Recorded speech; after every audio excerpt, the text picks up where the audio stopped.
ജാതകത്തിൽ നോക്കിയാൽ എല്ലാം അറിയാൻ പറ്റും. നിങ്ങൾ കഴിഞ്ഞ ജന്മത്തിൽ ആരായിരുന്നു എന്നുള്ളത് നമുക്ക് നമ്മുടെ ജാതകത്തിൽ അറിയാൻ പറ്റും. അതേപോലെ അടുത്ത ജന്മം ഉണ്ടോ, അടുത്ത ജന്മത്തിൽ എന്താകും എന്നുള്ളത് നമുക്ക് പറയാൻ പറ്റും. യഥാർത്ഥ രാഹുകാലം അല്ല, പ്രേമിക്കാനുള്ള ആള് സെക്സിലേക്ക് എത്താനുള്ള വഴി മാത്രമാണ് തേടുന്നത്. അവരത് തന്നെയാണ് ഉപയോഗിക്കുന്നത്.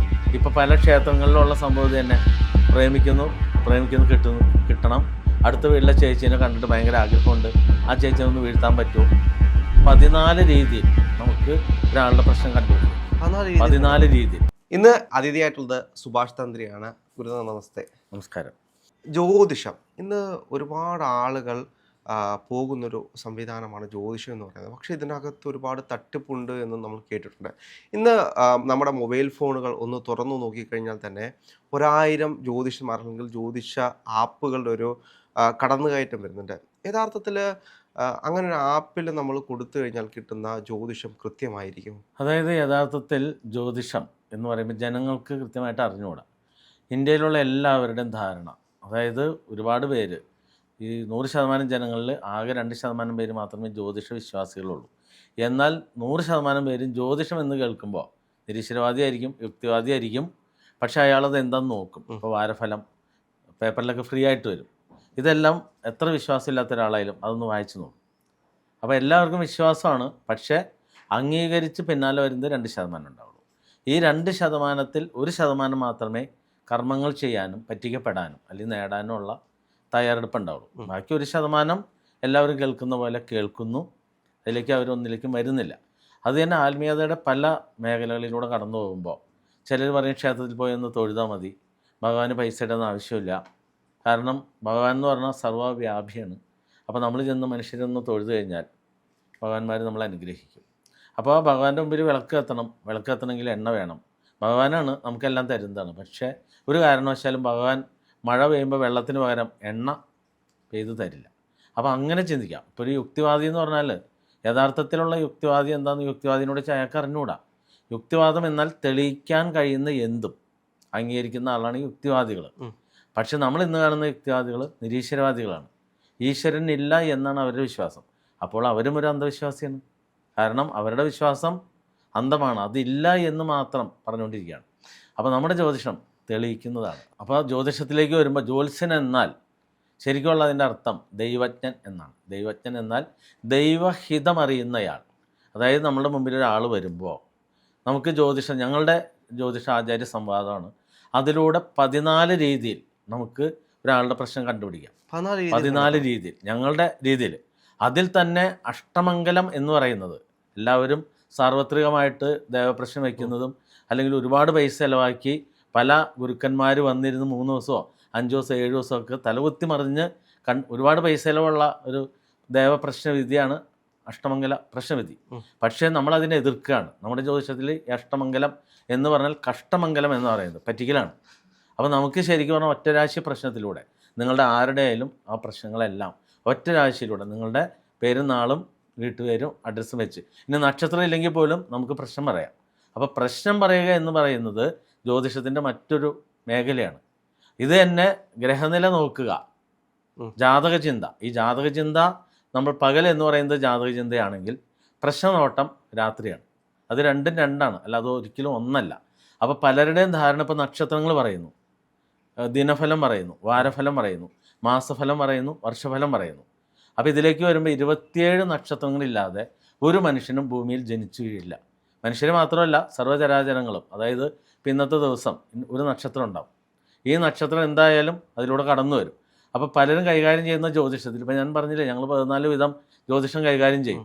അതിൽ ഉദയരാശി പ്രശ്നം, ഇപ്പോൾ നമ്മളിവിടെ നിൽക്കുന്ന സമയം, ഇപ്പം നമ്മൾ സംസാരിച്ചുകൊണ്ടിരിക്കുന്ന കർക്കിടകൻ രാശി സമയത്താണ്. അപ്പോൾ ഈ കർക്കിടകൻ രാശി വെച്ചിട്ട് നമ്മുടെ അടുത്ത് വരുന്ന ആളുടെ ആവശ്യം എന്താണെന്ന് നമുക്ക് കണ്ടെത്താം. അയാളോട് ചോദിക്കേണ്ട ആവശ്യമില്ല. എന്നിരുന്നാലും നമ്മൾ ഫോർമാലിറ്റിക്ക് വേണ്ടി ചോദിക്കും, എന്താണ് താങ്കളുടെ ആവശ്യം എന്ന് ചോദിക്കും. അപ്പോൾ അവർ പറയും, എനിക്ക് മകൻ്റെ കല്യാണം നടക്കുന്നില്ല, അല്ലെങ്കിൽ ജോലിക്ക് ഭയങ്കര തടസ്സം, അല്ലെങ്കിൽ സാമ്പത്തിക ബുദ്ധിമുട്ട്, വരുമാനം നിൽക്കുന്നില്ല, അങ്ങനെ പല പ്രശ്നങ്ങൾ. ഇതാണ് പ്രശ്നചിന്ത. അപ്പോൾ പ്രശ്നചിന്തയാണ് എന്ന് പറഞ്ഞ് വരികയും ചെയ്യും. എന്നാൽ അവർ വരുമ്പോൾ തന്നെ ജാതകം എടുത്ത് നമ്മുടെ കയ്യിലേക്ക് വരും. അല്ലെങ്കിൽ ഇരിക്കുന്നതിന് മുമ്പ് നമ്മൾ പേര് ചോദിച്ച് നക്ഷത്രം ചോദിക്കുന്ന വഴി ഇവർ ഡേറ്റ് ഓഫ് ബർത്ത് സമയമാണ് പറയുന്നത്.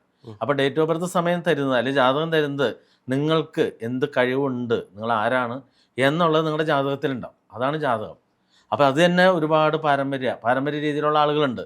അപ്പോൾ ഞാനൊക്കെ ഈ പാരമ്പര്യത്തെ എതിർക്കുന്ന ആളാണ്. കാരണം പാരമ്പര്യ രീതി എന്ന് പറഞ്ഞാൽ പണ്ട് കാലത്ത് ബ്രാഹ്മണർ, ക്ഷത്രിയർ, വൈശ്യർ, ശൂദ്രർ, ഇങ്ങനെയാണ് നമ്മുടെ സവർണ ചിന്തകൾ. പിന്നെ അവർണരാണ് പിന്നോക്ക വിഭാഗം. അപ്പോൾ 7 മുതൽ താഴേക്കുള്ള ആളുകളെ പിന്നോക്ക വിഭാഗം ദളിത്, അതിൻ്റെ താഴേക്ക് വരുമ്പോൾ ദളിത്, അങ്ങനെ ജാതി ശ്രേണി കണക്കാക്കി ഓരോ തൊഴിൽ പറയുന്നുണ്ട്. ആ തൊഴിലുള്ളവർ ഇന്ന തൊഴിൽ ചെയ്യാൻ പാടുള്ളൂ. അങ്ങനെ വെച്ച് നോക്കുമ്പോൾ ഇപ്പോൾ നമ്മൾ വണ്ടി ഓടിച്ചു, ഞാനിപ്പോൾ ഇന്ന് ഈ സ്റ്റുഡിയോയിലേക്ക് വന്നത് ഞാൻ തന്നെ വണ്ടി ഓടിച്ചു വന്നത്. അപ്പോൾ ശരിക്കും നമുക്കൊരു ഡ്രൈവർ ഉണ്ടെങ്കിൽ അത് സൂതനാണ്, അവരുടെ കുലത്തൊഴിലാണ്. അപ്പോൾ നമ്മൾ ആ പണി നമ്മൾ തന്നെ ചെയ്യാണ്.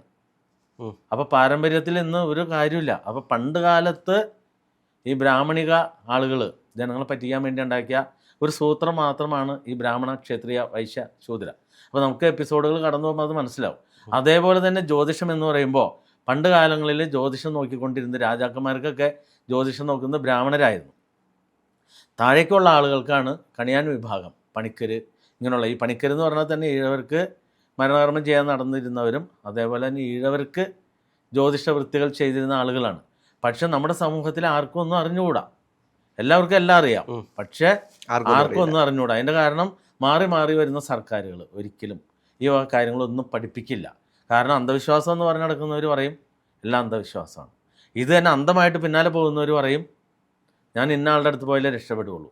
അപ്പോൾ ജ്യോതിഷത്തിലേക്ക് കൃത്യമായിട്ട് വരുമ്പോൾ ബേസിക് ജ്യോതിഷം പഠിക്കണം. അപ്പോൾ മറ്റുള്ള പാരമ്പര്യ ജ്യോതിഷവും നമ്മുടെ രീതിയും തമ്മിൽ ഒരുപാട് വ്യത്യാസമുണ്ട്. ഞങ്ങളൊരു ജാതകം എഴുതി തരാണെങ്കിൽ താങ്കൾ ആരാണെന്നുള്ളത് വായിച്ചു നോക്കുമ്പോൾ അറിയാം. അതായത് താങ്കൾ ആരാകും, സ്വഭാവം, ഈ ഇരിക്കുന്ന രൂപം, കളറ് എല്ലാം ഞങ്ങളതിനകത്ത് എഴുതിയിട്ടുണ്ടാവും. ഒരു പ്രായമായുള്ള ഒരാളാണ് നമുക്ക് ജാതകം തരണേ, ഒരു 50 വയസ്സ് 40 വയസ്സ് ആ ആളാണ് തരണമെങ്കിൽ പറയും ഇന്ന മാതിരി ചൂടനായിരിക്കും. അതായത് നമ്മുടെ ജ്യോതിഷപ്രകാരം 32 വയസ്സ് വരെ ലഗ്നം കൊണ്ട് ചിന്തിക്കും.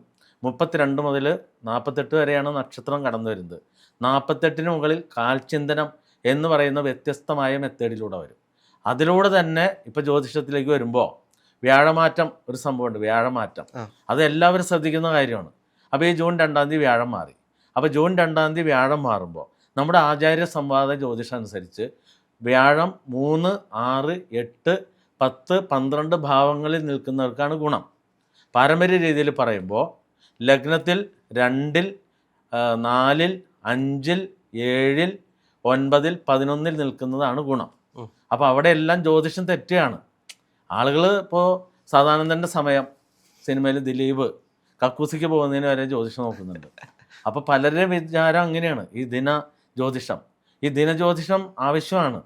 പക്ഷെ അതിനെക്കുറിച്ച് എല്ലാം നമ്മൾ പറഞ്ഞു കൊടുത്തു കഴിഞ്ഞാൽ ജനങ്ങൾ പിന്നെ ഒരു പണിയും ചെയ്യില്ല. ഇപ്പോൾ രാഹുകാലം നോക്കാത്തവരായിട്ട് ആരും ഉണ്ടാവില്ല. അപ്പോൾ യഥാർത്ഥത്തിലുള്ള രാഹുകാലം അല്ല നടക്കുന്നത്. യഥാർത്ഥ രാഹുകാലം അല്ല. കാരണം നമുക്ക് ജ്യോതിഷത്തിലേക്ക് വരുമ്പോൾ ഒരുപാട് കാര്യങ്ങളുണ്ട്. ഈ പഞ്ചാംഗം എന്ന് പറയുന്നത് തന്നെ ആഴ്ച, നക്ഷത്രം, തിഥി, കരണം, നിത്യയോഗം, ഈ 5 സംഭവം കൂടിച്ചേരുന്നതാണ് ശരിക്കും പറഞ്ഞാൽ പഞ്ചാംഗം. പഞ്ചാംഗത്തിനെ ബേസ് ചെയ്തിട്ടാണ് ജ്യോതിഷം കടന്നു വരുന്നത്. അതിലൂടെ തന്നെ പ്രശ്നം എന്ന് പറയുന്നത് വേറെയാണ്. പ്രശ്നചിന്ത ജാതകത്തിൽ അറിയാൻ പറ്റില്ല. ജാതകത്തിൽ നിങ്ങൾ ആരാകും, അതിൽ ചക്രവർത്തിയാണോ, രാജാവാണോ, പിച്ചക്കാരനാണോ, സഹായിയായിട്ടാണോ നടക്കാൻ പോകുന്നത്, ഡോക്ടറാണോ, എഞ്ചിനീയറാണോ, IAS ആണോ, IPS ആണോ, അത് എന്താണ് കുട്ടിക്ക് ആഗ്രഹം എന്നുള്ളത് നമ്മളുടെ ജാതകത്തിൽ എഴുതിയിട്ടുണ്ടാവും. ഇത് പൂർവ്വജന്മവുമായിട്ട് കണക്റ്റഡ് ആണോ? പൂർവ്വജന്മമായിട്ട് കണക്റ്റാണ്. പക്ഷെ പൂർവ്വജന്മത്തിന് നോക്കി പരിഹാരം ചെയ്യേണ്ട ആവശ്യമില്ല. കാരണം നമുക്ക് കഴിഞ്ഞ ജന്മത്തിലുണ്ടായ രോഗത്തിനല്ല നമ്മൾ ചികിത്സിക്കേണ്ടത്. നമ്മൾ ചികിത്സിക്കേണ്ടത് ഏത് രോഗത്തിനാ? ഈ ജന്മത്തിൽ നിലവിലുള്ള ഇപ്പം നമ്മുടെ ഹ്യൂമൻ ബോഡിക്കുള്ള ചികിത്സയാണ് ചെയ്യേണ്ടത്. അതിലേക്ക് വരുമ്പോൾ തന്നെ 4432 അസുഖങ്ങളാണ് ഈ ലോകത്തിൽ മൊത്തം ഉള്ളത്. ഇപ്പോൾ നമുക്ക് വന്നുപോയ കൊറോണ മുതൽ ഈ നിപ്പ മുതൽ എല്ലാ സംഭവം ഇവിടെ മുമ്പുള്ളത് തന്നെയാണ്. അപ്പോൾ ഈ 4432 അസുഖങ്ങൾ ലോകത്തിൽ എല്ലാ ജന്തുക്കൾക്കും വൃക്ഷങ്ങൾക്കും മനുഷ്യർക്കായിട്ടുണ്ട്. അതിൽ തന്നെ 4000 അസുഖമാണ് മനുഷ്യർക്ക് ബാധിക്കുന്നത്. 432 അസുഖം മാത്രമാണ് മൃഗങ്ങൾക്ക് ബാധിക്കുകയുള്ളൂ. അതിൻ്റെ കാരണം എന്താ? മനുഷ്യർ പ്രകൃതിയെ ധിക്കരിച്ചാണ് നടക്കുന്നത്, മൃഗങ്ങൾ പ്രകൃതിയെ അനുസരിച്ചാണ് നടക്കുന്നത്. കാരണം മൃഗങ്ങൾ എപ്പോഴും 4 കാലിലല്ലേ നടക്കുന്നത്, മനുഷ്യർ നിവർന്ന നടക്കുന്നത്. അതായത് നമ്മൾ പാരലായിട്ട് ഭൂമിയെ വെല്ലുവിളിച്ച് നടക്കുന്നത്. അതുകൊണ്ടാണ് നമുക്ക് 4000 അസുഖങ്ങളും മൃഗങ്ങൾക്ക് 432 അസുഖം.